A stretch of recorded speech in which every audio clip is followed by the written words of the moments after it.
नमस्कार, मैं कुसुम। आप देख रहे हैं एमपी समाचार लाइव। अपने पूर्व निर्धारित कार्यक्रम के अनुसार केंद्रीय गृह मंत्री अमित शाह ग्वालियर चंबल संभाग में भारतीय जनता पार्टी की जीत का रोड मैप लेकर पहुंचे और ग्वालियर चंबल संभाग की 34 सीटों पर भाजपा पर सभी जिला अध्यक्षों, प्रत्याशियों, संगठन पदाधिकारी समेत पार्टी के नाराज नेताओं से बात की। इस बैठक को लेकर टिकट वितरण से रूठे नेताओं को मनाने और काम पर लगाने की दृष्टि से महत्वपूर्ण माना जा रहा है।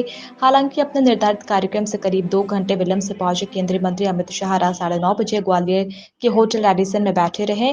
बैठक में शामिल भाजपा के नेताओं और पदाधिकारियों ने हालांकि बैठक के भीतर एजेंडे को उजागर करने से मना किया।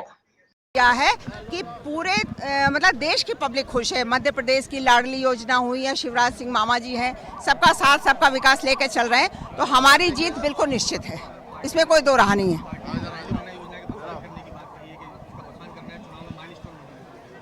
नहीं, पार्टी जब काम इतना कर रही है, हमें कहने की जरूरत नहीं, जनता अपने आप जानती है।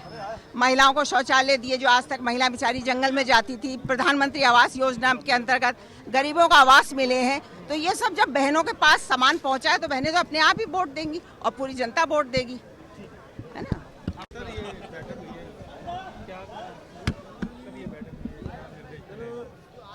सीक्रेट की एक परिभाषा है कि secret is something which a person tells to everybody, not tell to anybody. तो जब रणनीति बनी है वो उजागर करने के लिए थोड़े है। मैं तो सीधे कहूँगा युद्ध के मैदान में जो भी अस्त्र मिले उसे चला देना चाहिए और चुनाव जीतना चाहिए। क्या जिलाध्यक्षों को भी कोई दिशा निर्देश दिए गए हैं? हमारी जैसे पुलिस का कप्तान एसपी होता है, ऐसे हमारा जिलाध्यक्ष हमारा कप्तान होता है, उसके नेतृत्व में तो सब कुछ होना ही है। 5 नवंबर को कोई अभियान है घर घर झंडा लगाने का? फिर वो अभियान क्या रहा अगर आज बता दिया जाए। देखो, देश के निर्णायक गृह मंत्री आज ग्वालियर आए हैं। चुनाव का मौसम है और चुनाव कैसे लड़ा जाता है, चुनाव कैसे जीता जा सकता है, उनकी रणनीति हमेशा सफल हुई है। और ग्वालियर चंबल के लिए यह सौभाग्य की बात है कि गृह मंत्री जी का, माननीय अमित शाह जी का, जिन्होंने भारतीय जनता पार्टी को सबसे बड़ा दल बनाया भारत में, वे आज आए हैं। उनकी ऊर्जा से, उनकी प्रेरणा से हम प्रचंड विजय की ओर आगे बढ़ने वाले हैं। किस तरह की नसीहत दी है? देखो, भारतीय जनता पार्टी का कार्यकर्ता, जिसका कार्यकर्ता भाव है, वो कहीं कोई नाराज नहीं होता है। सब पार्टी के काम में लगे हुए हैं। आप देख रहे होंगे, एक तरफ तो परखच्चे उड़े हुए हैं कांग्रेस के, दूसरी तरफ भारतीय जनता पार्टी का कार्यकर्ता पूरे मनोयोग से काम में लगा हुआ है। और अमित शाह जी के आने के बाद नई ऊर्जा, नया उत्साह ग्वालियर चंबल में दिख रहा है। बागी लोगों को भी बुलाया गया था कि बागी कुछ आए थे? कोई बागी है ही नहीं भाई, कौन बागी है? नहीं, देखो ये लोकतंत्र है, लोकतंत्र में सब लोकतंत्र, सुनिए, ये लोकतंत्र है, लोकतंत्र में सबकी इच्छाएं होती हैं और उसकी परीक्षा भी हो जाती है। धन्यवाद।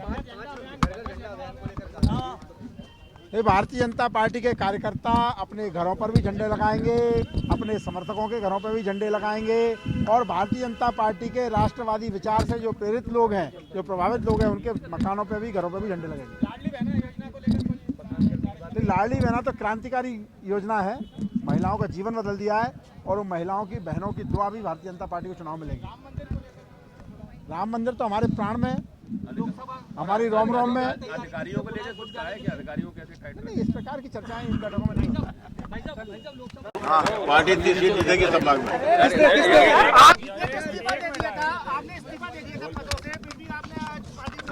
तो पार्टी थोड़ी दे दिया था?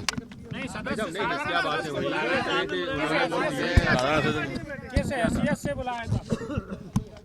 क्या गुड़ से खाए? किस हैसियत से शामिल हुए थे? आप सभी पदों से इस्तीफा दे चुके थे। वो तो कैंसिल हो गया ना पहले ही। बीडी शर्मा ने पहले ही कैंसिल कर दिया। बीडी शर्मा अस्वीकार कर चुका था पहले ही, 4 दिन पहले ही। वही जाके थे। नहीं, क्या चुनाव जीतने के लिए क्या कहा? चुनाव जीताएंगे, चुनाव जीतने की थोड़ी मालूम है। तो क्या सिखाया आप क्या? चुनाव जीतने के लिए कुछ सिखाने की जरूरत नहीं है। 50 साल झगड़ा लड़ा रहे हैं लोग, समझे? हम उन्हें सिखा देंगे। नहीं, कुछ नहीं, हो गई बात। बात हो गई ना, पार्टी 30 सीटें जीतेगी इस संभाग में। 4 कौन सी हैं जो आप हार रहे हैं? ये बता ही नहीं जाएंगे। देखिए, अमित शाह जी का हम सभी कार्यकर्ताओं को मार्गदर्शन मिला है और निश्चित ही आप सभी जानते हैं कि 18 से अभी में बहुत अंतर आया है। इस मध्य प्रदेश में अनेक बड़े जनप्रतिनिधि भारतीय जनता पार्टी में जुड़े हैं और निश्चित ही इससे भारतीय जनता पार्टी को और मजबूती मिली है और इस बार कम से कम हम 150 सीट से ऊपर लेने वाले हैं और पूर्ण बहुमत की सरकार बनने जा रही है। देखिए, अनेक प्रकार के कार्य उन्होंने बताए थे। सभी हमारे जिलाध्यक्षों ने उनके जिलों में क्या कार्य हुए हैं उनके बारे में विस्तार से चर्चा हुई है और उन्होंने सभी को बहुत सराहना की, सभी जिलाध्यक्षों की, सभी कार्यकर्ताओं की, जिस तरह से हम लोगों ने काम किया है। निश्चित ही जिस तरह का रिजल्ट गुजरात में आया था, हमारा प्रयास होगा कि हम मध्य प्रदेश में भी गुजरात से भी अच्छा रिजल्ट देंगे। देखिए, वो जो भी चुनावी जो चीज़ें रहती हैं, जो मार्गदर्शन हमें मिलना चाहिए, वो मार्गदर्शन हम लोगों को मिला है और इससे हम लोगों में और ऊर्जा भरी है और निश्चित ही हम पूर्ण बहुमत की सरकार बनाने देखिए, रूठने वालों की कोई बात ही नहीं है, कोई नहीं रूठा है। भारतीय जनता पार्टी एक सुर में चल रही है, सब लोग एक साथ मिलजुल कर काम कर रहे हैं और इसलिए हम कह रहे हैं कि हम लोग यहाँ रिकॉर्ड बनाएंगे और भारतीय जनता पार्टी 150 से ऊपर जाने वाली है। देखिए, कहीं कोई ऐसी बात ही नहीं है। आप लोग अपनी मनगढ़ंत कहानियां बना लेते हैं, ऐसा कुछ भी नहीं है। कहीं कोई नाराज नहीं है। भारतीय जनता पार्टी के सभी कार्यकर्ता मिलजुल कर काम कर रहे हैं और निश्चित ही हम इस ग्वालियर चंबल में ज़्यादा से ज़्यादा सीटें जीतेंगे और मध्य प्रदेश में हम 150 के ऊपर जाएंगे। कहीं कोई अंतर्घात नहीं है, सब एकजुट होकर चुनाव लड़ रहे हैं। भारतीय जनता पार्टी का एक कार्यकर्ता पूरी निष्ठा और ईमानदारी से काम कर रहा है और हमें इस बार कोई भी सरकार बनाने से नहीं रोक सकता। बिल्कुल।